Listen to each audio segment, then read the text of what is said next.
Setelah saya pakai kurang lebih 1 mingguan, akhirnya saya baru bisa kasih kesimpulan soal smartband terbaru dari Huawei ini. Ya, ini dia Huawei Band 11 non Pro. Untuk harganya saat video ini tayang dia ada di 458 ribuan ya. Ini nggak nyampe 500 ribu malah. Cuma yang menjadi pertanyaannya apakah Huawei Band 11 ini worth it? Dan bagaimana kalau dibandingkan dengan Huawei Band 11 Pro atau Huawei Band 10 yang generasi sebelumnya? Kita bahas semuanya di video kali ini. Hal pertama yang saya rasakan dari Huawei Band 11 ini, menurut saya ini displaynya ada upgrade ya, yang cukup signifikan, terlihat lebih besar, lebih lebar, dan kalau ketipisannya sih belum tahu ya. Coba kita ukur secara bersama-sama dan timbang. Oh ya, ngomong-ngomong soal strap ini saya ganti ya, coba tes menggunakan yang 11 Pro ini bisa ya menggunakan strap dari 11 Pro.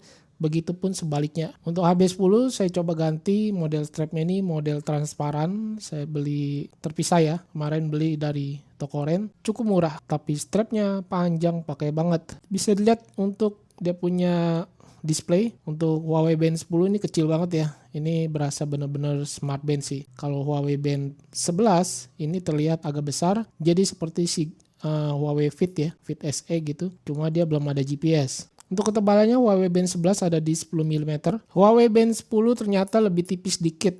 Ini nggak nyampe 10 mm ya, 9 mm lebih. Dan di bagian lak-tulak panjangnya ini ada di 42 mm ya, yang HB11. Sedangkan HB10 ada di 45 mm.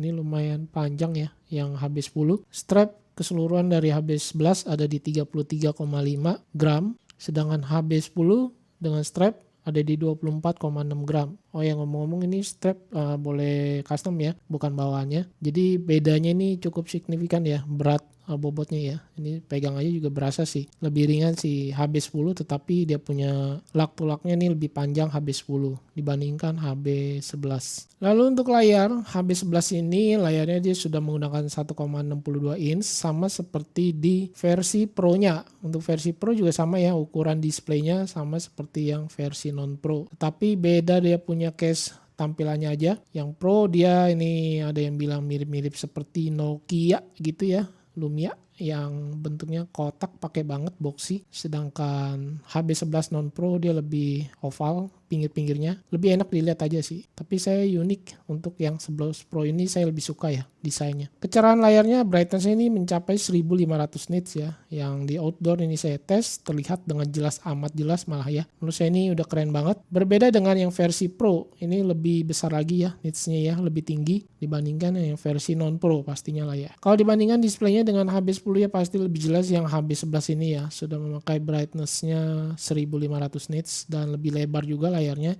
1,62 inch. Setelah pemakaian saya kurang lebih 1 mingguan, yang saya sangat suka, yang menurut saya ini banyak upgrade ya di bagian tampilan data olahraga atau data seperti stress level. Untuk stress levelnya sendiri ini menurut saya cukup bagus, dia berjalan secara dinamis atau continuous gitu ya. Dan di sini kita bisa lihat ini terlalu slow banget. Bisa dilihat di sini, bisa dilihat ya, dia terpantau real time, jadi mirip-mirip seperti di smartwatch-nya Garmin gitulah ya, keren. Lalu untuk sleep data yang saya perhatikan juga dia ada upgrade juga di sini ya. Untuk datanya ini lebih banyak yang ditampilkan di smartband-nya. Jadi dia mirip-mirip dengan versi yang Pro. Terlihat dia punya rincian data tidurnya ya. Kemudian salah satu fitur outdoor di smartband HB11 dia ada ya, seperti kompas ini ada. Jadi mirip seperti yang versi Pro loh. Gila, mantep banget. Sedangkan yang versi Pro dengan yang non Pro itu beda harganya nggak terlalu jauh banget. Tapi nggak juga deh. Kalau yang non Pro kan 458, sedangkan yang versi Pro-nya ini 791 ya.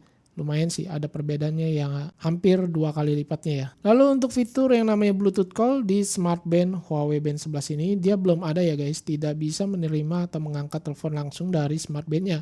Karena kalau saya perhatikan di sini tidak ada yang namanya fitur teleponnya ya gitu ya. Di HB11 Pro juga dia tidak ada untuk fitur yang namanya Bluetooth Call. Kalau notifikasi telepon masuk dari telepon biasa, ini kita bisa lihat dan bisa mereject langsung dari smartband-nya. Berbeda untuk panggilan masuk WhatsApp call, dia hanya notifikasi aja ya. Notifikasi yang ditampilkan di smartband 11 ini HB11 bisa dilihat di sini ada logo aplikasi ya. Misalnya WhatsApp juga dia ada, dan hampir semua aplikasi ini mendukung ya tampilan notifikasinya. Seperti Gojek, Facebook, Grab, Instagram juga ada. Notifikasi chat masuk, terlihat ini bisa membaca banyak karakter walaupun tidak full karakter ya. Di sini ada waktunya juga nih 37 menit yang lalu dikasih tahu. Kemudian nama pengirim juga logo WhatsApp ini terpisah di bagian atas. Dan kalau saya perhatikan kalau memakai dari device iPhone ini tidak bisa untuk membalas pesan teks ya atau pesan chat. Kemudian fitur remote kamera saya coba tes. Dia ada timer nih.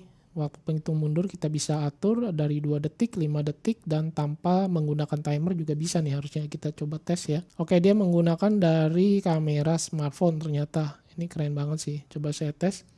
Yap, sangat-sangat responsif ya. Bisa sekali lagi di tap langsung memulai atau mengambil gambar. Find My Phone juga tersedia. Cukup kencang suara yang ditampilkan dan juga berasa ada getaran. Untuk tampilan kalender dia modelnya bulanan, ini mirip seperti di HP 11 Pro. Dan fitur olahraga yang cukup banyak, kemudian dia juga belum built-in GPS ya, beda dengan versi yang Pro. Untuk daya tahan baterai, nah ini cukup menarik menurut saya ya. Dibandingkan dengan HB11 Pro, menurut saya ini lebih irit dibandingkan 11 Pro sih. Ya memang kalau yang 11 Pro kan dia sudah built-in GPS, pastinya berbeda ya. Dan saya coba biarkan untuk saya tidak gunakan sama sekali. HB11 ini dalam semalaman ini turunnya 10%.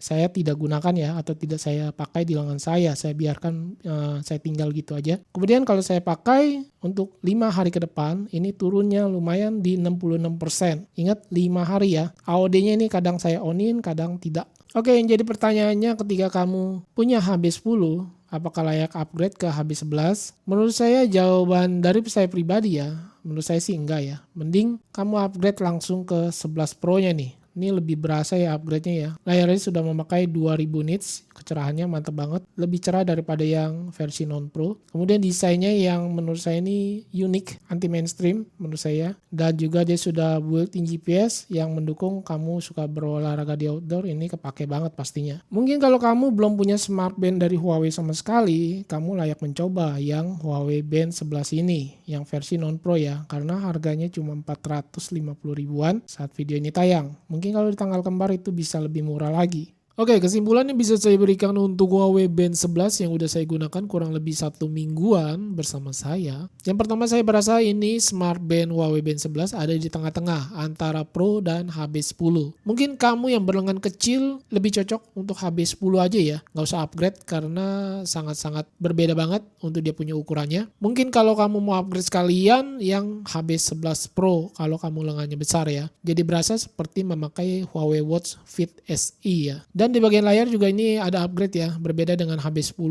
Untuk HB11 dia sudah 1500 nits. Mungkin kalau mau lebih cerah dan ada GPS bisa pilih yang 11 Pro, dia sudah 2000 nits dan built-in GPS. Tapi ya itu untuk HB11 Pro harganya lumayan ya, 700 lebih, hampir 800 ribu. Dan kekurangan dari HB11 yang seri 11 lah pokoknya ya, dan yang 11 maupun yang Pro itu di bagian watch face pilihannya masih belum ada update. Padahal untuk firmware sudah ada sih kemarin ya, yang HB11 ada update, tetapi untuk watch face terutama yang free ya, untuk watch face free-nya itu belum ada. Kalau yang berbayar memang udah banyak banget. Dan satu hal untuk Bluetooth call dia tidak bisa ya karena dia belum ada fiturnya, hanya notifikasi aja. Untuk fitur outdoor kompas dia tersedia, mirip seperti yang versi Pro, tidak ada baro atau alti dia tidak ada. Untuk strap HB10 ke HB11 itu tidak bisa ya, saya sudah tes. Kalau HB11 ke versi yang Pro itu bisa saling tukeran, cuma buat apa juga ya? Kalau yang seri 11 kan bisa pilih salah satunya aja, ngapain beli dua-duanya. Oke, mungkin segini dulu yang bisa saya sampaikan seminggu bersama HB11 versi non-pro maupun yang versi Pro-nya. Mungkin buat teman-teman yang menantikan X unboxing atau bekas review saya, bisa nunggu aja di lapak saya di toko Oren. Nanti saya akan update di sana. Terima kasih banyak buat yang sudah menonton. Saya Freddy and see you next my video. Ditunggu untuk Moto Watch-nya. Bye.